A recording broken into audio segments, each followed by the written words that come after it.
समास बताने जा रहे हैं हिंदी में। तो देखिए समास होता क्या है। देखिए ये दो शब्दों से मिला है, मिलकर बना है सम प्लस आस, ठीक है। तो यहाँ पे सम का मतलब होता है उपयुक्त और आस का मतलब होता है पास आना। तो इसकी अगर परिभाषा कहें तो परिभाषा ये होती है इसकी, देखिए दो शब्दों का पास आना जिनका एक सार्थक अर्थ हो, ठीक है। तो दो शब्द जैसे हमने लिख दिए दिन रात, ठीक। तो यहाँ पे आप देखिए दिन रात, एक शब्द दिन है और दूसरा शब्द रात है। अब देखो इसको अगर हम विग्रह करेंगे तो क्या निकलेगा, दिन और रात, ठीक है। तो अब यहाँ पे देखो कह रहा था उपयुक्त शब्दों का पास आना, तो एक दिन दूसरा रात, तो इन दोनों को हम पास मिला रहे हैं। जब पास मिलाएंगे तो इस और का काम खत्म हो जाएगा, ठीक है। और यही तुम्हारा क्या बन जाएगा, इसी को बोलते हैं समास। क्लियर ना। जैसे दूसरा लिखा हुआ है चंद्रोदय,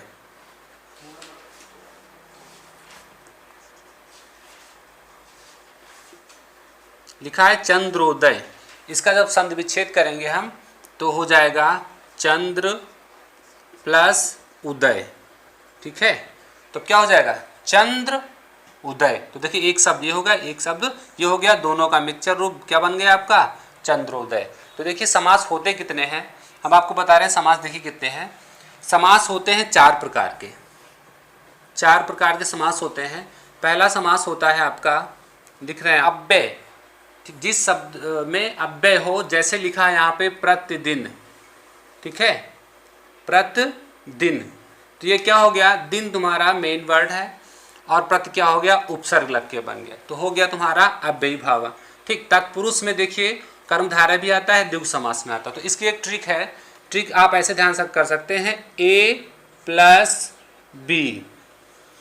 तो इसमें है क्या होता है, और दूसरे इसमें देख लीजिए ए प्लस बी, ठीक है। और द्वंद्व में लिख लिए ए प्लस बी, और बहुब्रीहि में होता है ए प्लस बी बराबर सी, ठीक है। तो इसका मतलब यह है अव्ययी भाव में क्या होता है और तत्पुरुष में क्या होता है, कौन सा पद प्रधान होता है, इसमें होता है तत्पुरुष में जैसे हवन सामग्री, हवन सामग्री, ठीक है। तो इसमें सामग्री जो है ये कौन सी सामग्री, हवन, ये है प्रधान पद और ये है दूसरा अव्यय, ठीक है। तो आप देखिए इसमें दूसरा होता है, सॉरी इसमें लिखा हुआ पहला, इसमें पहला इसमें दूसरा, तो हो जाएगा हवन और सामग्री, ये हो जाएगा तत्पुरुष का। और द्वंद्व में हो जाएगा माता और पिता, माता और पिता, ठीक है। इसमें होता है माता के भी वही स्थान, पिता के भी वही स्थान, तो दोनों में टिक लगा, लेकिन दोनों का बराबर होता है। बहुब्रीहि में क्या होता है, ए और बी दोनों मिलके जो सी का अर्थ निकाले, यानी अर्थात वाला अर्थ निकाले, वो बहुब्रीहि हो जाता है। यहाँ पे थोड़ा मिस्टेक हुआ था, आपको बता रहे हैं। प्रतिदिन में प्रति जो लगा है पहले में टिक करना है आपको, इसमें दूसरे में, इसमें दोनों में, और बहुब्रीहि में क्या करना है, ए प्लस बी बराबर सी होता है। तो देखिए इस तरह से होते हैं आपके समास। तो आज हम डायरेक्ट आपको हम द्वंद्व समास बता रहे हैं, क्योंकि हमने इससे पहले बता दिए हैं। तो आज द्वंद्व का नंबर है तो द्वंद्व बता दें, उसके बाद सारे एक एक करके हम बता देंगे। तो इसको हम मिटा रहे हैं। आप देखिए द्वंद्व के बारे में हम बता रहे हैं आपको। द्वंद्व समास होता क्या है, द्वंद्व समास, ठीक, ये होता है ए प्लस बी दोनों पद प्रधान।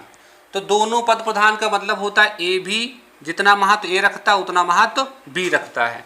लिख दिया हमने एक माता पिता, ठीक है।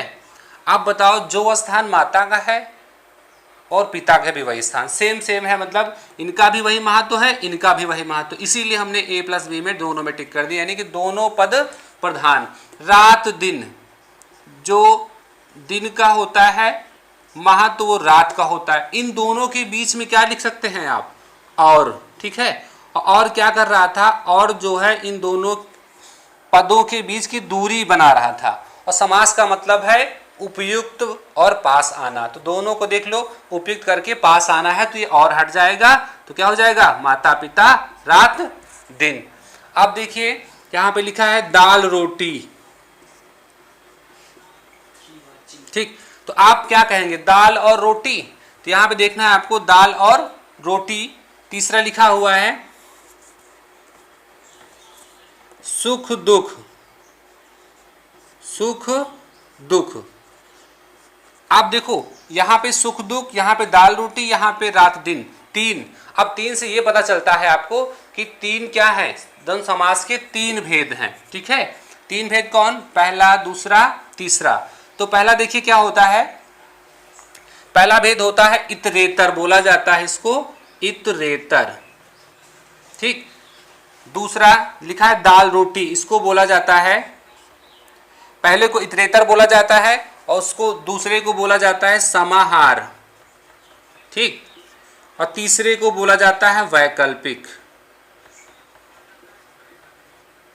अब देखिए वैकल्पिक कैसे, वैकल्पिक का मतलब विकल्प, या तो ये या तो वो, और इतरेतर का मतलब इतरेतर, इतर इतर यानी कि रात और दिन, जिसमें और लग जाए वो क्या हो जाएगा आपका इतरेतर द्वंद्व हो जाएगा।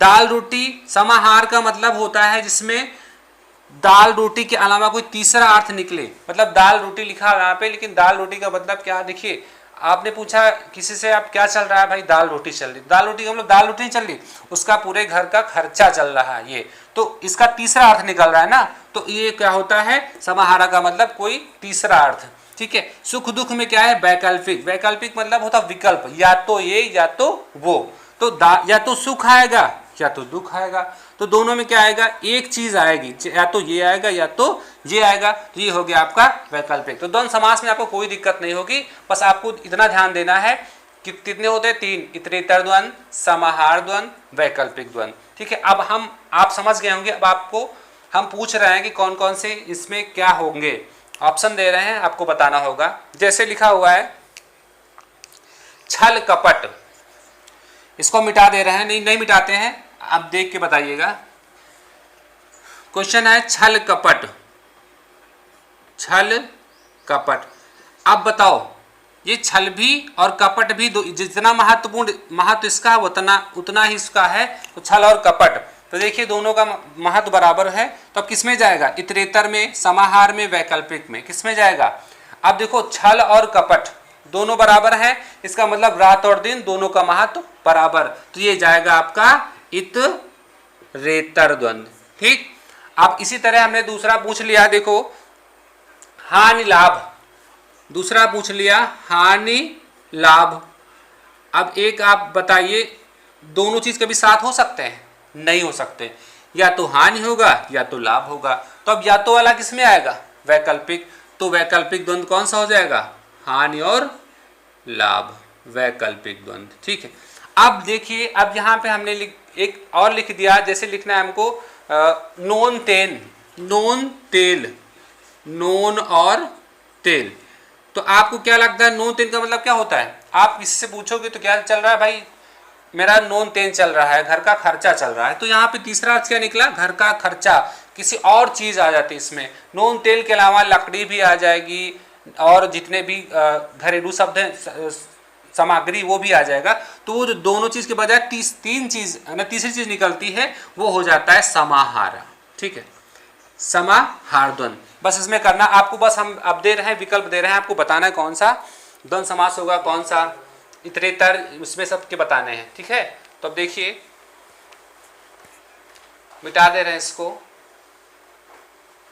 अब हम लिख रहे हैं आपको बताना ऊपर नीचे, जवाब दीजिए आप कमेंट में ऊपर नीचे, ठीक है, ऊपर नीचे। दूसरा है भला बुरा, भला बुरा, ठीक। तीसरा है पाप पुण्य, पाप पुण्य, ठीक है। चौथा इसी तरह है बहू बेटी, ठीक। चौथा है आपका धन दौलत, धन दौलत, ठीक है, धन दौलत। अब बताइए ऊपर नीचे में कौन सा होगा, आप कमेंट करके बताइए क्या होगा। आप देखो अगर नहीं समझ में आ रहा तो देखो फिर से हम बता रहे हैं आपको, 3 होते हैं, इतरेतर, समाहारा, वैकल्पिक। तो ऊपर नीचे जितना स्थान महत्व ऊपर का है उतना नीचे का है। तो दोनों का जब महत्व बराबर होता है, तो जब दोनों का महत्व बराबर होगा तो क्या हो जाएगा, दोनों का महत्व बराबर। आप लिख लीजिए कि इतरेतर में दोनों का महत्व बराबर होता है, नहीं आप भूल सकते, दोनों का महत्व बराबर तो इतरेतर होता है। तो ये हो गया इतरेतर। भला बुरा, देखिए भला और बुरा इसका क्या होगा, आप सोच के बताइए जरा, क्या हो सकता है भला और बुरा।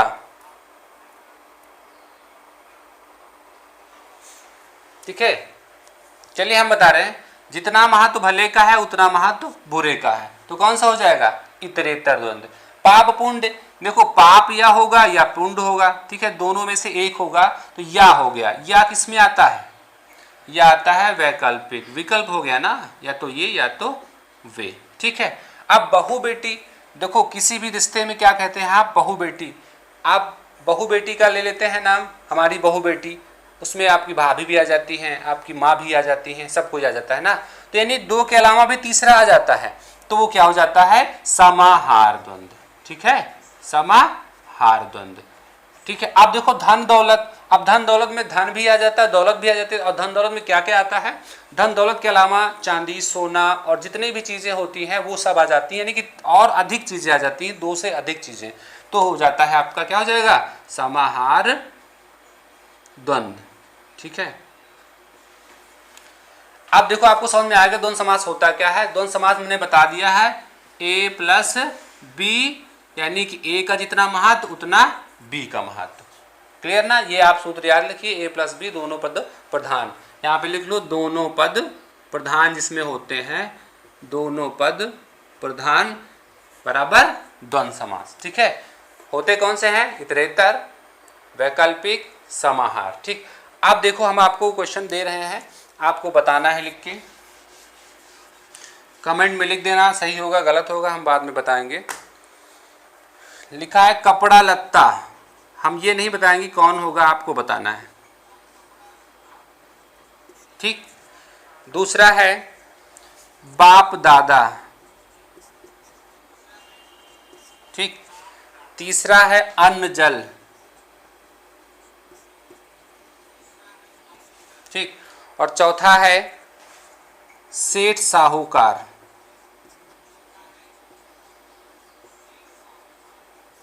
ठीक, उसके बाद है लिखा हुआ है जीवन मरण,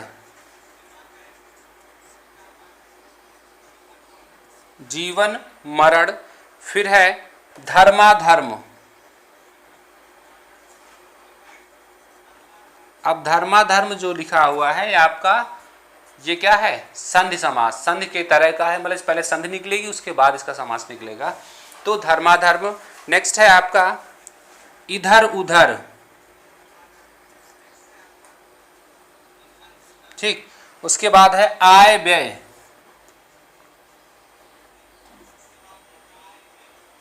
आय व्यय हो गया। फिर देखिए, फिर लिखा है लोटा डोरी। ठीक, आपको 2 2 4 2 6 7 8 9, एक और लास्ट का है आपका थोड़ा बहुत, थोड़ा और बहुत। तो अब इसमें बताना है आपको, द्वंद्व तो होगा, ये तो क्लियर है, हम आपको बता रहे द्वंद्व पढ़ा रहे तो द्वंद्व होगा, लेकिन कौन से द्वंद्व होंगे, पहला इतरेतर, दूसरा वैकल्पिक, तीसरा समाहार। तो इनको आपको बताना है, कमेंट बॉक्स में लिख के भेज दें इसमें क्या होगा। बस आज के लिए इतना ही। अगला जो समास होगा हम कल बता देंगे, एक एक तरह का समास बताएंगे बढ़िया तरीके से। ठीक, धन्यवाद।